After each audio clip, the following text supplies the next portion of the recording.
Alright, fellow Sentai fans, time to go to the next episode Ninja Warrior Boy. Boy discovers an advertisement asking for a bodyguard for the Tomorrow Ninja School. Interesting him as he decides to pursue it as the other Rangers look confused. Appearing at the school, Boy discovers it is empty before he's suddenly attacked by a barrage of shuriken, forcing him to dodge as he knocks them down with his daggers before leaping onto a desk and telling whoever sent them to appear. Two girls suddenly appear from behind a wall attacking Boy, forcing him to avoid their attacks before they merge back together, revealing it as a Stratoclone jutsu used by the 13th heir of the Tamura school, Chisato Kameda, surprising him as she reveals the tricks were all triggered by censor, not ninja magic. Still sensing something in the ceiling, he throws a dagger forcing a Dora monster to leap out and Boy to chase after before punching it down. The monster, Dora Ninja, throws Kusarigama towards him as Boy leaps onto it and flies towards it, deflecting his attacks in close-range combat before being knocked away and shot at by a rifle in its hand as it vanishes.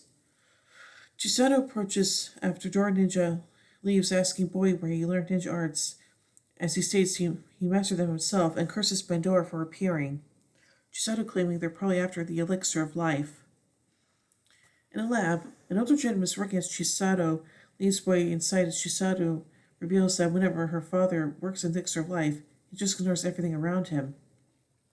In another room, Boy learns that the elixir of life prevents those who take it from the hassle of age or death. As the ninja girl states, thieves have broken in before looking for the elixir, making Boy more determined to help them. On the moon, Dora Ninja reports on the elixir of life at the Tomura school, with Pandora worrying humans live too long without this, and if they lived longer, how could she conquer Earth? Stating eternal life and immortality is a privilege only given to witches like her, saying they must steal the elixir to prevent that. Sending out a squadron, Toadpat, Bookbag, and Gryffindor, the trio complain as Boy follows them from behind. Bookbag sarcastically complains that she can live forever, but they can't. Gryffindor calling him a coward. At this, Toadpat decides the trio will steal the elixir and not tell the witch. Saving them, Gryffindor decides to join the plan. However, the trio had been watched over by Boy, who emerges from the bush and climbs up a tree, making them think he's a flying squirrel. Arriving at the mansion, Pandora's minions are attacked by spears that Gryffindor knocks away as Chisato proclaims they won't get the elixir of life. Fighting against the trio, she knocks Gryffindor away and combats him before being smacked down, and the trio grabs various bottles before barging in ninja manner. The trio celebrate discovery of the elixir, drinking several bottles down, getting headaches and stomach aches in the process. Boy appearing revealing their maladies, and Chisato adding they also had pepper in it before Gryffindor attacks them again, forcing them to avoid it. Toadpat and Bookbag attack Chisato with her knocking them with a smoke bomb as Boy fights Gryffindor, using the disappearing leaves technique to vanish it before attacking from above. However, the other Rangers suddenly appear as ninjas, deciding to work with them to teach a lesson to the trio as they leap about, and Boy binds them with a string attack, and Geki tells them they'll bind them in the sanctuary before a squadron ninja golems appear, forcing Rangers to fight them down with swords. Which not even joining the team of combat, Toadpat, Bookbag, and Gryffindor retreat, but before causing explosions to push them back. Though they escaped, the Rangers feel satisfied in attacking first for once. On the moon, Pandora punishes her minions for trying to betray her, hitting their wand as they ask for forgiveness. Dora Ninja adding no one keeps an important elixir like that in plain view, and it was too easy seeing it prior before being ordered to get the elixir itself. At the Tomura state, the team discovers that the secret is actually some herbs, later stating there's a saying that learn from the monkeys. I didn't understand, but when he studied chimpanzees in Africa, he discovered the preneur of Asteraceae, a plant they exclusively knew would cure disease and treated themselves by drinking it. Looking in the grass and its juice, he saw multiple applications for the grass, including for cancer, heart conditions, and even fatigue. Bingy realized this is why it's the elixir of life. The master thanks his Rangers for letting him finish the research without incident. Geki revealing that Kamada asked them to secretly protect the research, and that Boy was the bait to prevent this from happening to attract the enemy. Tomura apologizes to Boy for the deception, but explains this is a method of the Tomura style. Overhearing from the floor, Dora Ninja summons smoke from beneath before appearing before everyone in the lab and escaping with the herb. Running with the herb, the Rangers appear around it. Geki claiming it isn't the elixir of life. Goshi adding it was stored away at the National Research Center. Dan adding this is a trick to capture it and May states this is Ninja's work.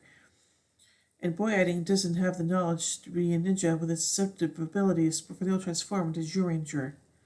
Team combat the Dora Monster Ninja. The being holding them back before May strikes it with terror arrows only to be knocked away. Dora Ninja reveals the captured Chisato, saying if they do anything, she will be killed in the process before shooting them with his glove gun. Boy tries to but not doing until Chisato tells him to use the shadow clone technique. Boy doing so, cloning himself to 6 bodies as her own Dora Ninja, accusing him strikes him from multiple directions and throwing the daggers to save Chisato from the attack. Angered, Budorka's Dora Ninja tried to smash him with its Kusarigama until the Zyuranger summoned the guardian beasts, then to shoot at them until King Bracken appears to protect them and shoots fireballs to hold it back. Distracted, the aforementioned Zyuranger makes quick work on Dora Ninja, knocking its sword away, forcing it to grab its Kusarigama and slash at the guardian until Geki summons Godhorn, breaking its chain and letting him defeated with a super legendary lightning cut, and thanking King Brachion for its assistance. Back at the ninja state, Boy suddenly proposed to be Chisato's husband to keep the Kamado blood for the Tamura style, as the Zyuranger torment him and Chisato revealed she decided to marry him when he saved her life, forcing him to run away from his young bride-to-be. Yeah, I think it's probably a good idea. So, let's take a look at some notes from this episode. Excuse me. Prior to Zyuranger, Takumi Hashimoto, the actor who portrays Boy, was known as Manabu Yamaji of the ninja-themed Metal Hero series.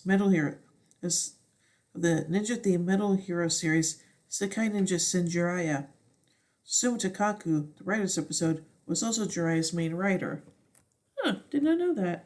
Interesting. So I think this episode is kind of interesting, and yeah, let's just say I think this might be a little bit of, I wouldn't say foreshadowing, but yeah, definitely letting people know that one of the seasons might be ninja themed. So yeah.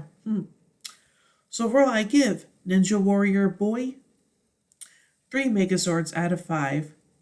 When we tune in bit, so we took the final episode of the day. Smash it, the Mirror of Death. So until then, in the words of Zordon, may the power protect you.